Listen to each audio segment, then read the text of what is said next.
സ്വർണ്ണക്കൊള്ളയിൽ തന്ത്രി കണ്ഠരര് രാജീവരെ SIT കസ്റ്റഡിയിൽ വിട്ട് കൊല്ലം വിജിലൻസ് കോടതി.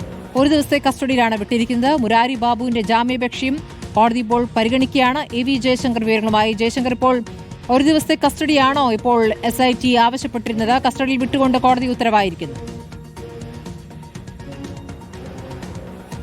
അതായത് സ്മൃതി, ശബരിമല സ്വർണ്ണക്കൊള്ളയുമായി ബന്ധപ്പെട്ട തന്ത്രി കണ്ഠരര് രാജീവരെ SIT കസ്റ്റഡിയിൽ ഒരു ദിവസത്തേക്കാണ് നിലവിൽ വിട്ടിരിക്കുന്നത്. SIT ഒരു ദിവസത്തെ കസ്റ്റഡിയാണ് കൊല്ലം വിജിലൻസ് കോടതിയിൽ ആവശ്യപ്പെട്ടത്. ആ കസ്റ്റഡി കോടതി അനുവദിക്കുകയും ചെയ്തിരിക്കുന്നു. എന്തായാലും തന്ത്രിയെ വിശദമായി ചോദ്യം ചെയ്യാനാണ് SIT നീക്കം. കാരണം ഇതുവരെ SITയുടെ കസ്റ്റഡിയിലുണ്ടായിരുന്ന ആളുകൾ നൽകിയ മൊഴികൾ, അതുമായി ബന്ധപ്പെട്ട് തന്ത്രിയോട് കൂടുതൽ ചോദ്യങ്ങൾ SIT ചോദിക്കാൻ ആലോചിക്കുന്നു എന്നാണ് മനസ്സിലാക്കുന്നത്. അതിനുവേണ്ടിയാണ് ഒരു ദിവസത്തെ കസ്റ്റഡി SIT നിലവിൽ ആവശ്യപ്പെട്ടത്. ആ കസ്റ്റഡി കോടതി അനുവദിച്ചിരിക്കുന്നു. അല്പസമയം മുമ്പാണ് തന്ത്രിയുമായി പോലീസ് സംഘം ഈ കൊല്ലം വിജിലൻസ് കോടതിയിൽ നിന്ന് പോയത്. അല്പസമയത്തിനകം തന്നെ മുരാരി ബാബുവുമായി ബന്ധപ്പെട്ട ജാമ്യാപേക്ഷയും കൊല്ലം വിജിലൻസ് കോടതി പരിഗണിക്കും. കാരണം മുരാരി ബാബു 90 ദിവസം 2 കേസുകളിലും, കട്ടിലപ്പാളി കേസിലും ഒപ്പം തന്നെ ദ്വാരപാലക സാഹചര്യത്തിൽ ജാമ്യം വേണമെന്ന ആവശ്യവുമായി കഴിഞ്ഞ ദിവസമാണ് കൊല്ലം വിജിലൻസ് കോടതിയെ സമീപിച്ചത്. ഈ ജാമ്യ ഹർജിയും കോടതി അല്പം സമയത്തിനകം തന്നെ പരിഗണിക്കുമെന്നാണ് മനസ്സിലാക്കുന്നത്. എന്തായാലും ശബരിമല തന്ത്രി കണ്ഠരര് രാജീവര് നിലവിൽ SIT കസ്റ്റഡിയിലേക്ക് പോയിരിക്കുന്നു. അദ്ദേഹത്തെ ഇന്ന് വിശദമായി ചോദ്യം ചെയ്യും. ഒരു ദിവസത്തെ കസ്റ്റഡിയാണ് അദ്ദേഹത്തിന് നിലവിൽ കോടതി അനുവദിച്ചിരിക്കുന്നത്. അല്പസമയത്തിനകം തന്നെ